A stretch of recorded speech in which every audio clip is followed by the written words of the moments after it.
I am Akshat Jain. I am a data science intern at Unified Mentor, and for this project, I was assigned customer churn analysis for a European bank, figuring out which customers are most likely to leave and why. I want to talk you through what I built.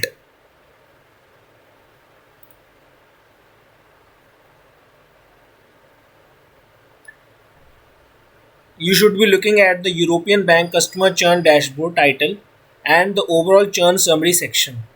The dataset had 10,000 customers across France, Spain, and Germany.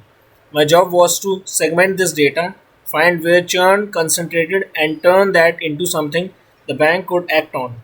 Here's the overall picture: a 20.4% churn rate, 10,000 customers, just over 2,000 of them churned.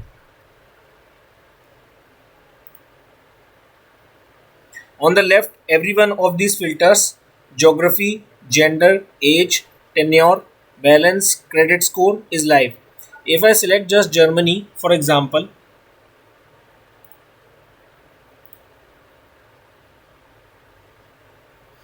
every chart and number on this page recalculates in real time from the actual data. Nothing here is a static image.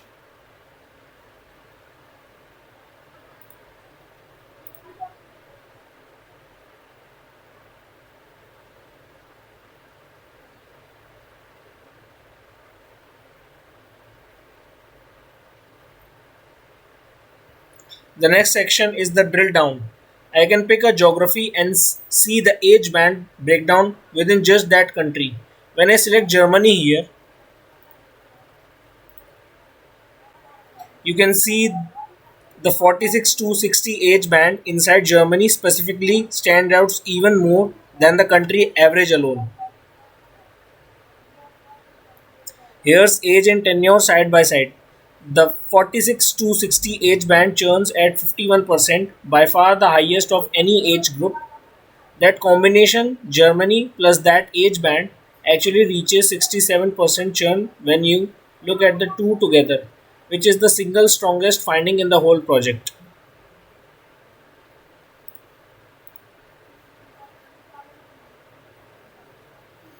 And this last section looks at high value customers defined as the top quarter of the bank's customer by balance or by estimated salary.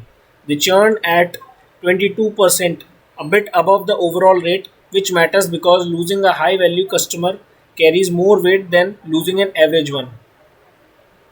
Now, here's the part I actually want to spend the most time on because it's the part that taught me the most, and it's not something visible on this dashboard. It came up while I was building the confirmatory model behind the scenes. I noticed that customers with 3 or 4 bank products were churning at 83% and 100%. My first instinct was excitement. That's a huge number.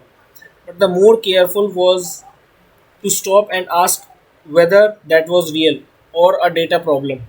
100% churn on any group, even a small one, needed a second look before I put it in front of a bank.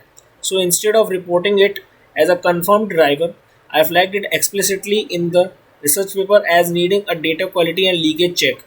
Especially since that group was only 60 customers, that instinct to slow down on the most exciting number, not just the confusing ones, was the real lesson from this project.